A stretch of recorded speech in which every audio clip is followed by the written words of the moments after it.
Got something a bit different for you today. I've been sent the Nitecore 15th anniversary gift box.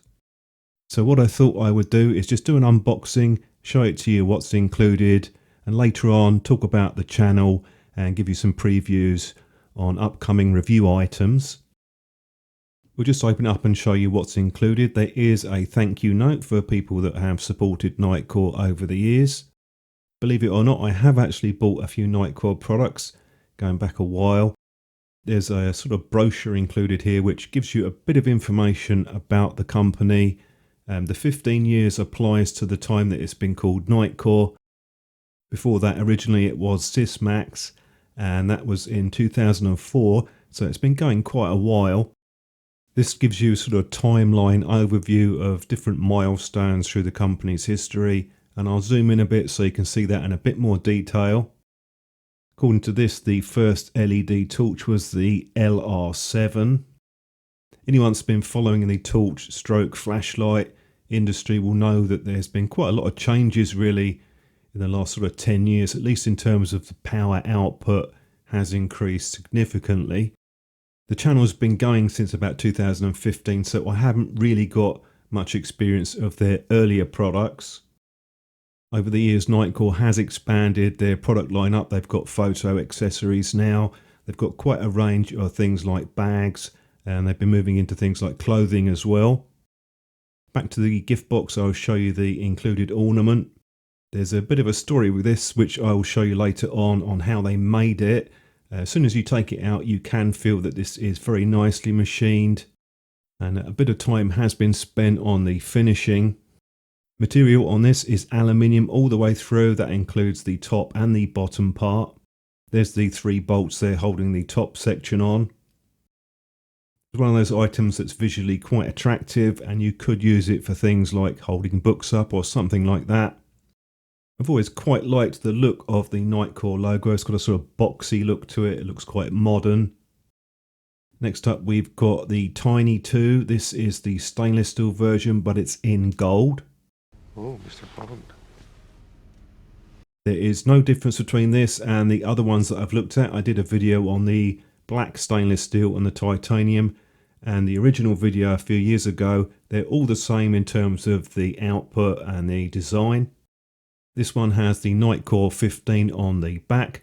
The retail version of this in the package should have the serial number. There should be 1,000 of those in total.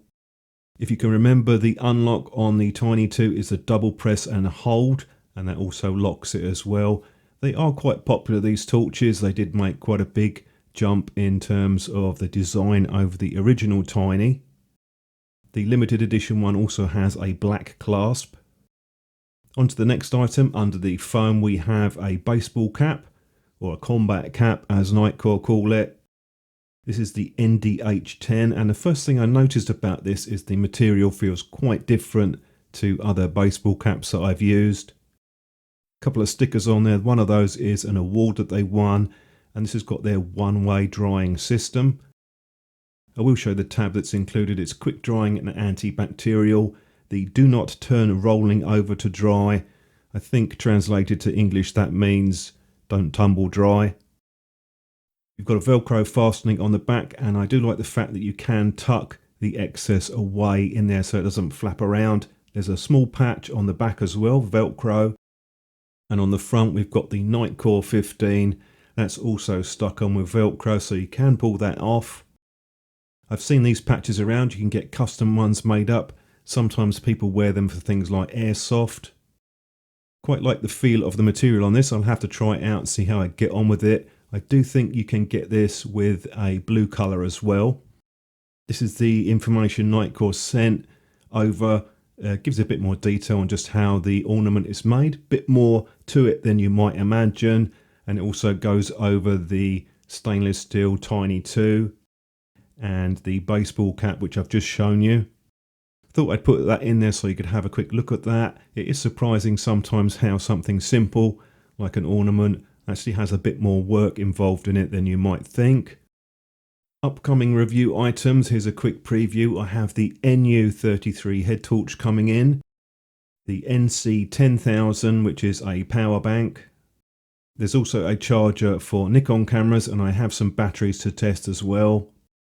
Skill Hunt have been in touch and they're going to be sending a torch in, the EC300. I should have the cool and the neutral weight on that. And I've got some Jet Beam products coming in too, as well as Fee Torch. Haven't looked at any of their stuff for a while. They're sending a couple of torches in. On the photo side, I will be doing a video on the Nikon D90. It's quite a popular older camera. Also, I have the Tokina 70-200 f4. I'll be doing a video on that shortly. I have quite a lot of items coming in, so there's more than enough to keep me busy up until Christmas. Some of these products haven't come in yet, but there will be regular videos coming out on those. I thought I would just quickly talk about the channel, and to be honest with you, since the lockdown in 2020, it has been harder to get more traction with the views, and in terms of the income, it's definitely not as good as it used to be. That doesn't necessarily matter, but what it does is limits what I can do during the quieter periods and the quieter times. So typically what happens this time of year is very busy, and that will continue. I'll be pretty busy into January, then it starts to sort of drop off. It has done the last few years, and it gets quieter. During those times it would be useful to have more resources so that I could buy products in if I need to, if it gets quieter. I have to be honest, doing the reviews, I do like doing them, but if I set up something like Mr. Baz Ghost Hunter or Mr. Baz Paranormal, I would probably have a much more successful channel than what I have right now. With that in mind, it would be very much appreciated any help that you can give the channel to keep things moving forward. I am on Patreon. I know it's not the best time with increased inflation and things like that, but I have other ways to help too. The affiliate accounts now work for 6 different countries, and you should see those auto direct depending on which one you're using for Amazon. And if you bookmark those links, and I put one down below, if you shop off of that, the channel also gets some affiliate income off the other items that you buy. To be honest, the affiliate that I get off of Amazon could be something like $50 a month. It isn't a huge amount. If I could get my income up to $200 or $300 off the affiliate, then that would make a huge difference in terms of what I could do with the channel. But the reality with YouTube is it doesn't actually earn that much money.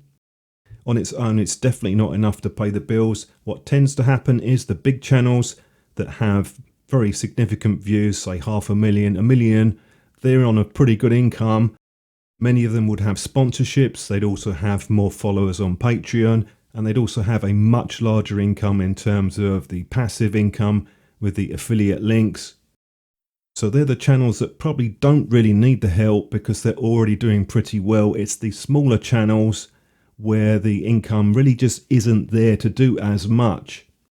So any help that you can give in terms of sharing videos, Patreon, using the affiliate links, particularly the Amazon ones, liking and commenting, all of these things seems to help videos. And of course, I am open to other ideas and different products or other videos that could be made, because going forward, I would like to be able to be in a position where I can at least pay the bills with YouTube, and it is below that level at the minute, and have enough money left over where I can actively start buying in items to do reviews on and not worrying so much about being sent products. I would like to broaden things out a bit, not just do things like torches and photo products. There are other things out there which are interesting to play around with. The reality with YouTube is that it's only really a relatively small number of people or channels that make a very significant income. You find a lot of channels around similar sort of size to this, but you're just sort of ticking over with your income, and it really isn't anywhere near enough to replace a full-time job income. Eventually, I would like to be able to do that. 100% just do YouTube, but I do need a little bit of help moving forward with that. As usual, I am open to ideas and suggestions, so if you've got any thoughts, anything at all, different directions that you might be interested in, or any comments that you want to leave, do drop them down below. I am interested in your feedback, and as usual, thank you for watching. very much appreciated.